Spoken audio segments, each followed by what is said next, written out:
Hi, I'm Jo from the London Nutritionist, and I'm also the author of the Low-Fad Diet. Welcome to my clinic.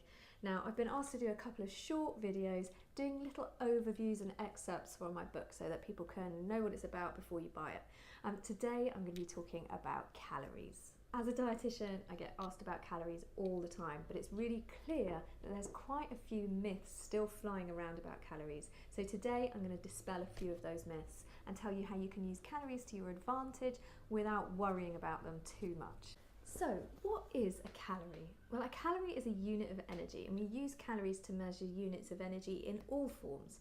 So a car will get its calories from petrol, and as humans, we get our calories from food. Now, when we think about food, we often think about calories in equals calories out when we're talking about things like weight maintenance and weight loss. But it's really not as simple as that. So I just want to go through a few things, dispel a few myths around this. Myth 1. If you reduce your calories, you'll lose weight healthily. This can be true, but more often than not, it isn't. And that's because your body needs a range of nutrients in order to function effectively. And calories are not the same as nutrients. If you concentrate only on calories, it might mean that you're missing out on other things. Let me give you an example. So let's say you have a 600 calorie almond croissant, really delicious, but not a great deal of nutrients in there. There's energy in there, there's some fats in there, and probably some micronutrients as well, but it's not particularly nutrient dense. Now, if we compare that to a 600 calorie Spanish omelette, for example, we have lots of protein in there, we have some carbohydrate from the potatoes, we've got some vegetables in there as well. You get a lot more value from those calories than you would from the almond croissant. Myth 2. We know how many calories are in a specific food. Now, it's very difficult to determine the number of calories in a specific food that you buy in a shop or you make yourself. So generally speaking, let's talk about a portion of lasagna, a ready meal.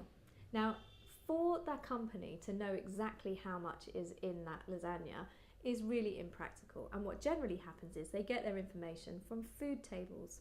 Now, food tables are a kind of standard way of knowing how much roughly nutrient-wise is in a particular food.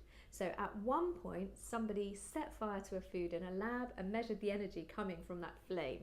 It was then put into the food table that that's how much energy is in that food, and then what happens is the manufacturers will weigh out all of the different ingredients, use the details from the food table, and Bob's your uncle, you have your food table on the back of the packet. The methods for determining calorie content in foods are pretty imprecise, and without weighing everything to the last gram, you can be pretty sure that the calories you're counting in the food that you eat are at best a good guess and at worst completely wrong.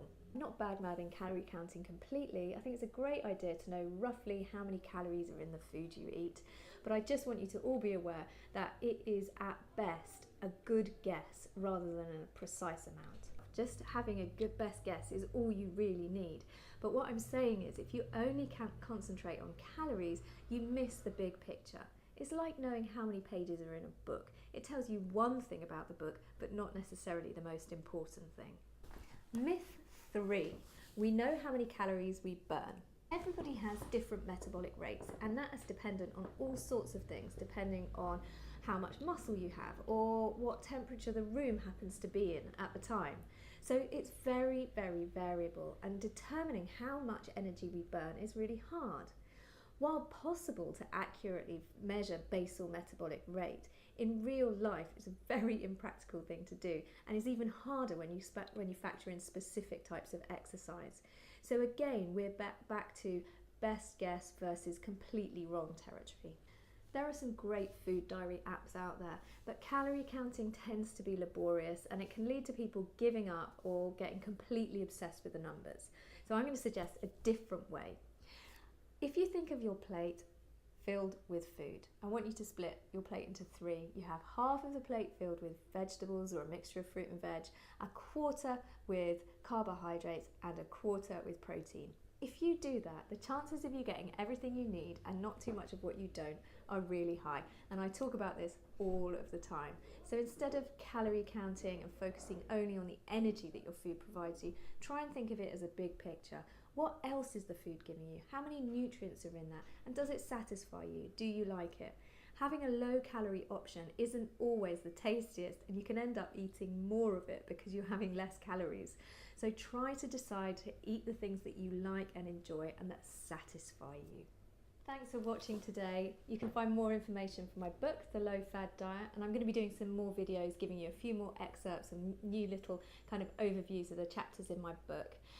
If you want any more information, you can leave me some comments in the box. If you've got any ideas for videos, please let me know. You can also visit my website, read my blog, get a meal plan and book an appointment, all via my website, which is thelondonnutritionist.co.uk.